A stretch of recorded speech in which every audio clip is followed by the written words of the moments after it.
giving you guys a little tour of the bus. My wife asked me to give you some updates on what's going on. So, sanded the floor, rust remediation, patched the holes from the seats with some silicone and some plating. I believe it was 18 gauge sheet metal. That got silicone in place, and then I used zip tape and Gorilla water tape to hold it in place. I don't think the tape is necessary, but I'm a little crazy about stuff like that. So I did some wiring remediation, took it all apart, fished through it, separated everything I didn't need, the buzzers, emergency exits, for like the roof hatch and stuff. I was able to get rid of that. I cut out all the strobes at the back of the bus, the amber and the red light, for when the stop signs go out. This air line that is here, I have to track it down. I think it goes to the 2 stop signs that are on the outside of the bus to actuate them to open up, but I wasn't 100% sure because I haven't taken them off yet. So when I do take them off, I will eliminate that air line if it's not necessary. The heaters, there's 2 sets of heaters on the floor here. I took them out. The lines came in from the engine through a hole that I patched here to the first heater that was set up here, and then all the way to the front. So I disconnected that. I am going to reconnect it, run a straight line from the back of the bus all the way to the front of the bus so I can have defroster up front without having to put in a diesel propane heater or something in that area, because our primary heat is going to be propane. For the stove, for our hot water, it's going to be an on-demand hot water heater. That's kind of really about it. I'm getting ready to put the furring strips down, just stripping down some half-inch plywood because I got some half-inch insulation over there to lay down in between the strips. I wanted a little extra reinforcement instead of just screwing the 3/4 inch plywood on top of my half-inch insulation board. I was worried over time that it would start getting spongy and moving around just from pressure of walking in the same areas all the time. So I'm going to fur this out a little bit, then I'll fill in the in between with the insulation board and go from there. I mean, surprising how much you can get done and also how long it takes to do a lot of this stuff. As you're going, you start finding more rust spots and stuff you need to fill in. The wheel wells, I started going at a little bit of scale there and it turned into a big pocket of rust. So I put a patch on the underside of the wheel well with a piece of sheet metal, and then I did a rust reforming paint on it, and then filled in that void there with some spray foam just to take up some area. I just did that about half hour ago, so that's still setting up. I'll cut all that clean afterwards. Did find a few leaks in the roof.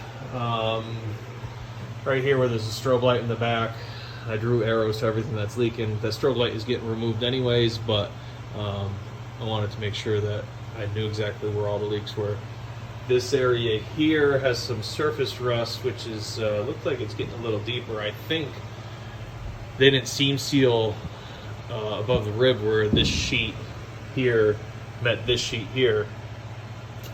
So I think that's why that one is leaking. I will find out more when I get up on the roof, and we are going to do some kind of roof sealant. I'm not sure what I'm going to use yet. That Johnny Cool stuff from Home Depot or whatever it's called doesn't seem to be able to be patched. So like where I'm going to have protrusions for our AC units, I guess I can't use a self-leveling silicone and that kind of stuff. So we're going to have to see what the story is with that. That's it. I'm going to get on the floor here, and my wife asked me to talk to you guys a little bit more about what's going on, so I did that.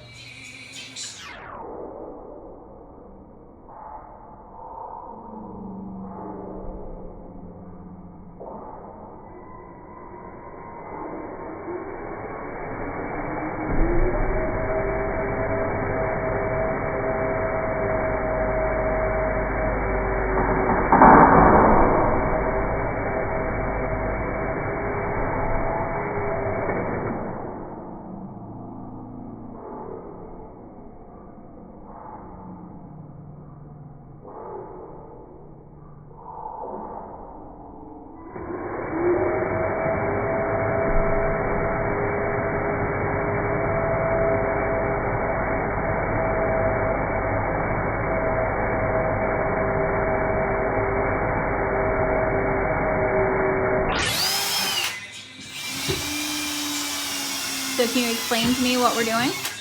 Yep. Nope. Try again. We're putting down framing for the floor, right? Yes. Okay. Insulation's gonna go in between it. Okay. And then we're gonna lay a 3/4 inch subfloor on top of this to nail the walls too. Okay. Just putting enough screws in to hold this framing in place so we can keep going with the subfloor because I'm impatient. And I don't want to wait till tomorrow to put the subfloor down because Mama wants to do her layout. Yeah. That's like the fun part. That'll be the fun part. This is not the fun part. No. But it's necessary. So I think that's our made with the seltzers. Mm. Nope.